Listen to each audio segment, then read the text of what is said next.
What up, everybody? So last night I watched multiple interviews from Derrick James. Because if you didn't know, Frank Martin is fighting this weekend, tomorrow, and they doing a bunch of press. So Errol Spence and Terence Crawford hasn't been saying much on the fight. So the guys who are interviewing, it's best to ask, Derrick James, because he there too. So that was the perfect opportunity. So it's a couple of videos I decided I wanted to make out of what Derrick James said. And with the first one we're going to talk about is basically, this is a quote that I'm taking directly from Derrick James. I ain't got no sources, no things like that, but this what Derrick James said. He said that Terence Crawford, I'm summing it up to how I want to say it. Terence Crawford ain't gonna be able to run no fucking where, because when you fight Errol Spence, you fight him where he want to fight you. So basically what he's saying is, if I can dumb it down just a little bit, which people should be able to understand it, but when Errol Spence fought Ugas, right, a lot of niggas was running around saying, oh man, I talked about this before too, oh man, Ugas just stood there. Terence Crawford ain't gonna be able to stand there. He move a lot. Errol Spence needs somebody to stand right there. I told these guys, the word straight out my mouth, I told them, once Errol Spence start landing them body shots, he make you stand there, bro. Ain't no running. And Derrick James just said that shit too. So ain't no cap on it. Derrick James himself just said it. So I'm just saying, man, ain't no fucking running, bro. And then on top of that, right, Terence Crawford don't even want to run. He want to stand there in the paint. He might take a step or two back and then try to counter or whatever, but most of all, he don't really want to run during the fight. That ain't really how he fight, just running or moving around the ring. I haven't seen him do that shit not one fight at 147. When it comes to Jeff Horn, all the way to Green Beans and Sean Porter, he ain't do no running, bro. You know what I'm saying? He want to stand there and fight and mix it up, and he want to show everybody how strong he is. You know what I'm saying? He want to let out some of that anger that he got on the inside. That's what Bud said. He always angry on the inside, so I'm sure he want to let a lot of that anger out in the ring on his opponents. But when it come to Errol Spence, man, he walk you down. He cut off the ring just by taking steps to the right. You know what I'm saying? Stepping to the left. Just lateral movement. Using the jab. He pinning you right there where he wants you at. That's where he start doubling up on shots and tripling up. Because he triple and double up on the jab. But at the pin, he used that to pin you like where he wants you at.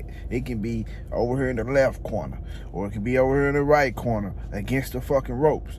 Next thing you know, he throwing a double left hook, right hook to the body. Then soon you bring your hands down, he right back up to the top.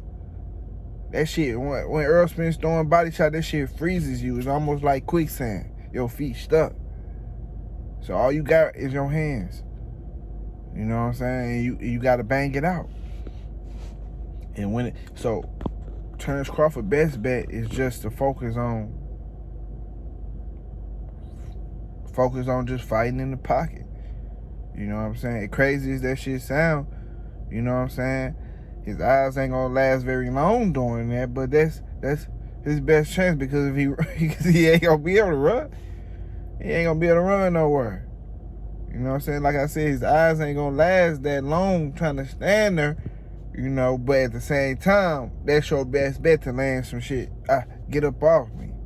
Get up off me, Earl. Because Earl, he the type of fighter where he get you on the ropes, he'll bump you with his shoulder, bump you with his forearm. Stay right there. You know what I'm saying? You ain't even got to be against the ropes for him to pin you. He pinned Sean Porter in the middle of the ring.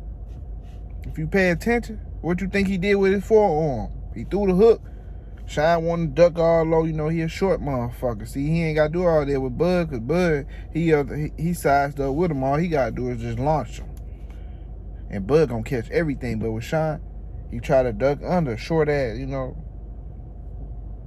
baby poodle looking ass nigga with his hair all crazy and shit. He ducked down and shit, right? Errol Spence held his ass right there with the forearm with his wrist. Held him right there. Boom! Caught him with the left hook. The nigga neck almost broke. That was the difference between the shots that Terence Crawford landed on Sean and what Earl landed on Sean. When Earl hit Sean, his neck almost broke. When Bud hit Sean, he was off balance. He was diving in, right? So remember, it was two different type of punches. He was diving in, off balance, like he always do. And boom, he got caught. And he just fell right to his ass. The rest was history, because Kenny and them already intended on stopping the fight. His words, not mine. He already intended on stopping the fight. So that was that. So when he caught Sean in the middle of the ring, he locked his head into a position with his arm and that's how strong. If a nigga can hold you, it ain't even with the palm of his hands. That's how you gotta peep how strong bro is. If you grab a nigga, you can bear hug him all day, or just grab him with your hands like, come here, nigga. But for a nigga to pin you right there with his fucking wrist, you know he hitting hard. You know he's strong, bro. Caught his ass with the leather, nigga head went like this. I'm telling you, man, that shit look crazy, bro. It's the difference between Errol Spence and Terence Crawford. You know how they punching. So Bud gotta stand there, man. He gotta fight. What Derrick James says facts. I told y'all niggas ain't take heed of the warning he gave y'all last time by saying that he can't imagine nobody going 12 rounds with Earl. Because he in the gym breaking bones with dudes and you landing so much punishment. You know what I'm saying? And then what happened? Well, who got saying go 12 rounds? Danny barely made it out that motherfucker with his eye. So Mikey ain't been the same. He retired him going 12 with him. He retired Sean too, truth be told. But that's another story. I already explained that. But it is what it is, man. I'm going to get to this next video.